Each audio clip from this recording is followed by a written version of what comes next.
Well, everything's a little better today, except, you look at the game last night and you find a way to win, and that's kind of what we did. And I didn't think it was the best we played. It was one of the more physical games we've played in. We have a very short turnaround again. As you know, that's going to be the lay of the land for the last 2 weeks of the season. And all we're really looking at now is focusing in on Maryland. That's kind of what our only care is. I don't want any other distractions with them. I just want them focusing in on Maryland. And looking at Maryland, they lost kind of like we did. They lost their center, Smith, and their point guard, Cowan. And it took a while for them to get going, too. They lost 3 or 4 big games early and then started winning a couple games on the road. They've got balance scoring, 3 guys in scoring, double figures. Ayola is getting 15 a game. Wiggins is getting 18 a game in the last 5. And Marcel, who is a very, very good player, along with Scott. Those guys do a lot of dirty work. They're not real big, but they're all 6'5", 6'6", and athletic. In the last 5 games, they've won 4 of them. Beat Rutgers last time out. They've had almost a week to prepare for us. But Rutgers' win was at Rutgers, and that was a big win. So this is a team that has played better. They've beaten some of the best teams in the league. Some of them on the road, I think Wisconsin and for sure Illinois, and not for sure who the last one was, but they've beaten enough teams on the road. They're a tournament team going in, and I think games don't get any bigger than these are for us. So we're healthy as you can be other than Foster. Practiced today and didn't go real long, but we did get some things done, and I thought we did a pretty damn good job. I think turnovers will be a big key, and dribble penetration. They drive you. Have shot a lot more threes lately.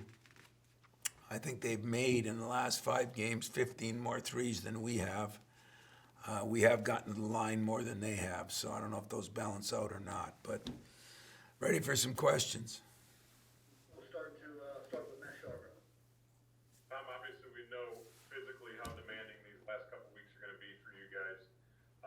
Can you speak to how it's going to be mentally challenging for them? Just having big game after big game. It's kind of like a tournament approach, but do you worry about that as much as the physical stuff right now? I talked to him a little bit about it, talked to him about fatigue is 3/4 mental, and you're saying they've had mental fatigue for 9 months, seems like, since last summer.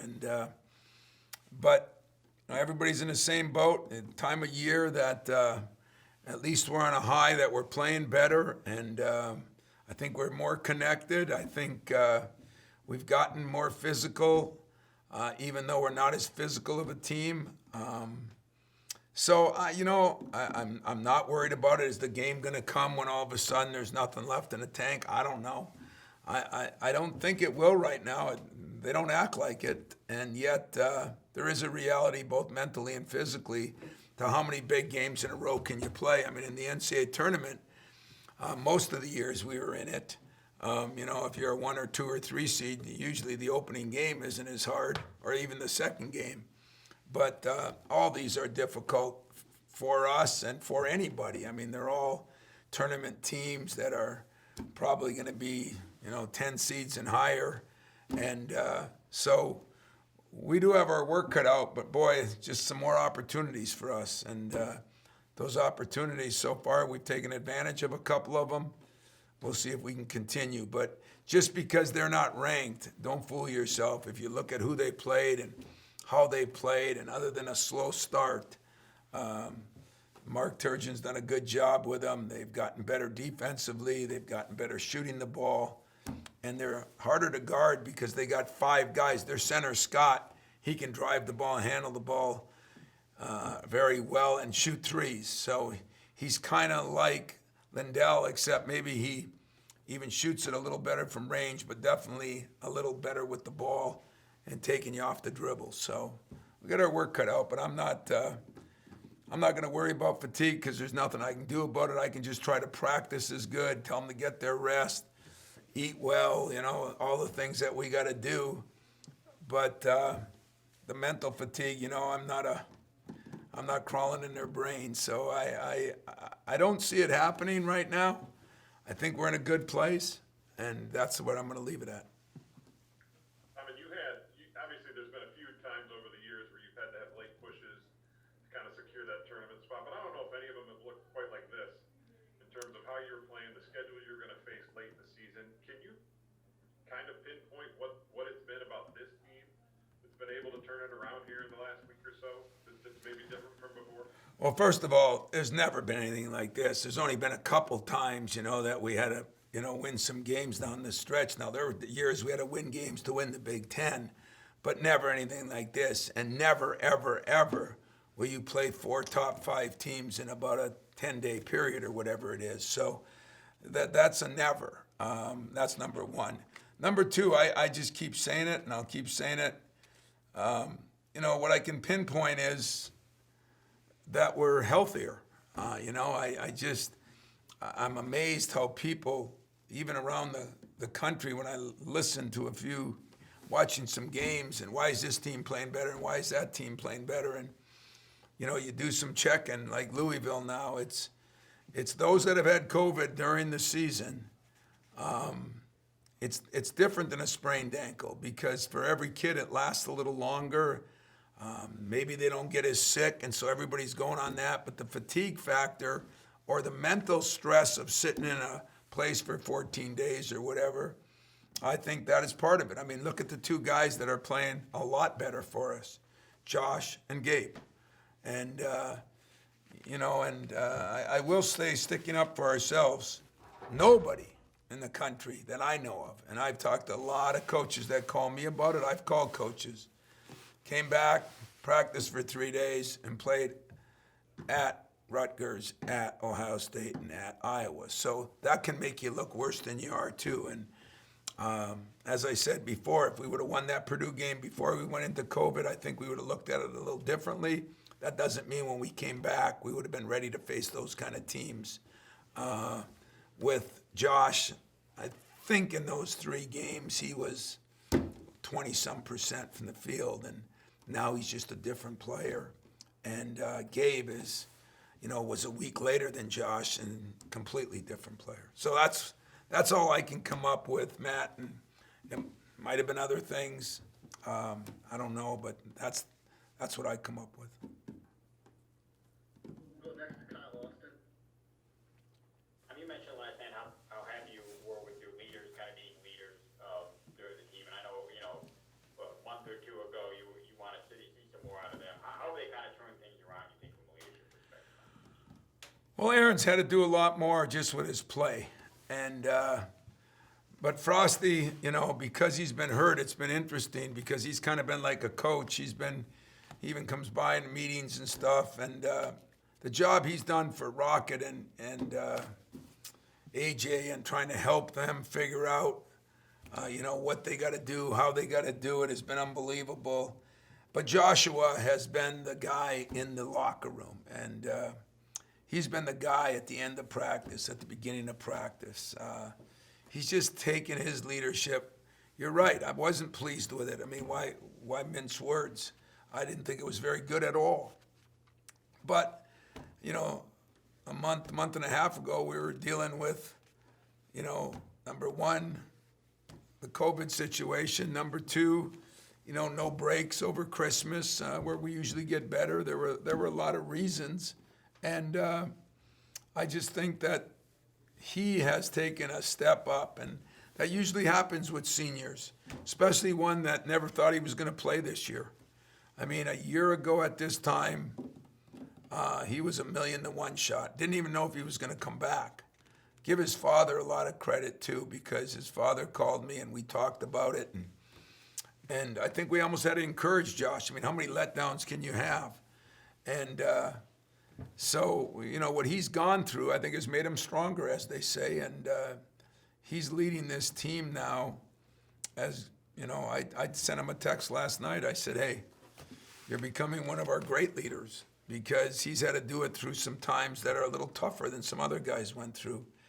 And I'm really proud of him for that, to be honest. We'll go next to Chris Solari. Tom, along those lines with Foster, I guess, where's he at physically in terms of that shoulder right now? And looking at how your team's playing, and you've talked about it over the years about reintegrating someone after an injury like that. How do you kind of foresee his role moving forward here? Or do you kind of just let him rest until it gets to be 100% at Well, this point? Well, first of all, I'm not worried about integrating him. It's different than, when Nick Ward was here. I mean, Foster has played so many different roles. He was starting at the end. And, people shouldn't get fooled that, we've won some games. We've won some games because Gabe and Josh have played at a different level. I mean, last night our point guards did not play very well. I think you'd all agree with that. Did not shoot very well. And I think Frosty could have helped that a lot. But I think the bigger problem is his arm. And we talked today, there'll be some decisions made on whether he does need surgery, and if he does, would it be sooner rather than later? So right now, we're in the consulting stage with doctors and specialists. And if he could play, he'd play. And when he says he can't play, and that started a couple, games before it was bad, I know that it's a problem. And what the MRI showed, it might be hard to come back. So if he does, it would be a bonus for us if he comes back, in a week. But the way it happened and what happened, where it actually popped out, I guess. Things are not looking good that he will be able to. So, believe it or not, that'll hurt us a little bit. There's times that we really need him, and he's been able to play a role where he's played 15 minutes a game. He's played 25 minutes a game, and we'll just see. But it'll be a couple days. Specialists, doctors, everybody's going to look. He might even try to shoot tomorrow just to see where it's at. Because if he could play, he'd wait and have surgery after the season. But that might not be a possibility, and he's going to just talk to his family, and we're talking to doctors, and we're talking to him. You've talked so much about that, the head of the team being, the head of the snake at that spot. I guess at this point, with the basically I think 4 guys now that you're kind of rotating around between Rocket and AJ, and I mean it gives you some diversity though in different looks that you can get. But what would you prefer, I guess, right now? One guy, or just kind of mix and match as you go? Well, since I know Foster's out, I'd prefer that Rocket play to the level I know he could play. The Tuesday night I thought he was awesome. Defensively, offensively, did some things, got other people involved. It wasn't a great night for him last night. We just had a meeting with him 10 minutes ago, and he agrees. So, it's figuring out why, and it's figuring out how to settle that, because we're not going to be good enough if we don't get solid play out of that position. And we really need a guy that can defend. I mean, when guys driving around him, I knew it wasn't his night. And like I said, I think he agreed. I think he gets bummed out when that happens, and just got to learn how to deal with it like other people have to learn how. But, what my preference would be is if Rocket can play like he did Tuesday and keep improving in that area like the others have, like Gabe has and everybody else, then I think we could go from maybe a really good team to maybe even a little bit better. And that would be, the easiest. Then you have some subs, but moving people around isn't always the greatest. I've done it with Ellen Anderson and different people back in the day, and, still played, remember even playing Kelvin Torbert at the point once and playing him at the 4 once. And that was a pretty good team that went to a Final Four. So, it's not that it can't happen where you can move people around, but it's a lot more stressful on me, probably on them, and probably on you guys trying to figure out what the hell I'm doing. But trust me when I say this, if they do their job, everything will work out. We'll go next staying with the theme of your leaders, Foster and Josh, can you foresee a time going forward with this generation of athletes that you can start just focusing on a few players to develop them as leaders, and they can go out and be the people that can deal with those other issues that come up, as opposed to struggling with players across the board? You just focus on those who have those leadership traits and let them be the go-between going forward? Well, probably when the year's over, you're the guy I should be talking to, because I think that's what this is all about now. I don't think we're developing leaders, meaning in high school, and parents and teachers aren't allowed. Nobody's allowed to tell anybody they didn't do the right thing, or tell anybody to get people to do a better job. You know, leaders have to call out people. Leaders have to be able to handle themselves in a way that I think we do have to do a better job in developing them. I don't think it's easy. It's hard to take a real quiet guy and make him a leader, but if I've learned one thing in the last 3-4 years, we, probably all of us, have to do a better job of that with our own kids, with our players, and even in society, if you look at things go awry if you don't have good leadership. And, we've seen that in a lot of different other areas than sports. So I think that is something that I have to do a better job of this spring, summer, and fall, and probably moving forward. You just always kind of settle with, leaders are kind of more made, are kind of more born than made. And that's a cop-out on my part, so I got to do a better job of that, to be honest. And I think you're right on the right path, and I'm going to try to do that. All right, thanks for that, Tom. Thanks. We have time for a couple more questions. We'll go first to Nick Mantis. Coach, you were just mentioning about leadership, and kind of hear or kind of see from Aaron, his leadership keeps on being a big quality in the way in which he's motivating guys and always being on guys on and off the court. What ways do we not only look to him, but to other leaders on this team as you guys move forward throughout this last gauntlet of stretch? Well, like I said, some guys can lead, on Monday, Tuesday, and maybe Saturday and Sunday, but to be a great leader, you got to lead 7 days a week, and that's kind of what we're trying to develop into. Frosty has really done a good job of that, because he can see it from the outside in now. You can see it from the coach's side instead of the player's side when you're sitting there every day. And he's been, if someone's going to turn into a good leader, it's him. Aaron has tried to do it, but he's got so much else on the plate, and he's done a pretty good job. And Josh has done the best, I think, because, he's at the back against the wall stage of your life, and as far as this part of his life, and he knows there's no tomorrows. And, so Josh was a kind of a quiet kid when he got here. And back to Lindsay's question, I think he's developed into one. I'm not sure I did enough to help him develop into one. Maybe a little bit, but I think a lot has been him. And so if I can learn from Josh and find out how could I do a better job, because it is a quality that you have to have on a team most of the time. And we're getting that. I think that's one of the other reasons we're becoming a better team than we were. It's really been fun to watch. One quick follow-up, if I could. You were mentioning how Josh has a little bit of a back against the wall mentality. As I'm sure all of us have written or spoken about on TV this past couple of weeks, this entire team has a back against the wall mentality. Did that ever kind of go into the locker room at all? And you usually kind of tell the guys, this is it, you got to show up right now? I told him the opposite, if you want the truth. I said, don't worry about the streaks. There's a lot of streaks. Everybody's made known of all my streaks. Losing seasons, losing Big Ten, NCAA tournament. I don't know. A lot of them. I've heard games pass me by, and, those are the normal things that happen when you lose some games. So what I told them is I addressed the white elephant a week ago, and that's that all these things are on the line.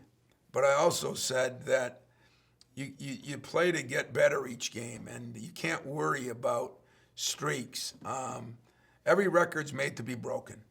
Everyone in the world is made to be broken. You know, the ones they say that'll never be broken, all of a sudden it's broken. You know, so you know, win, lose or draw, I want this team to go out knowing that they gave it their best shot.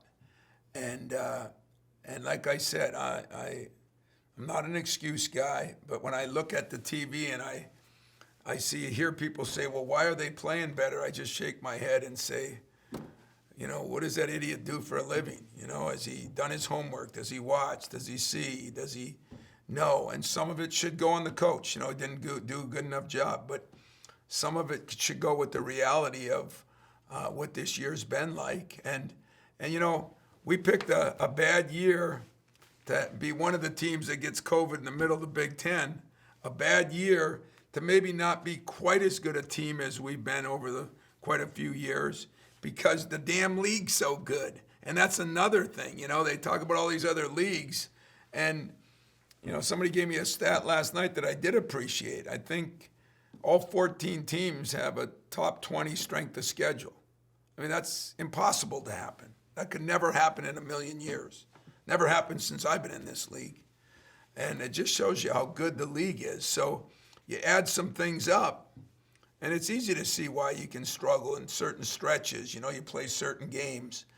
But I have not put the pressure on this team that, you know, there's been a couple years I said, you want to be the first team not to go to a Final Four in a 4-year period?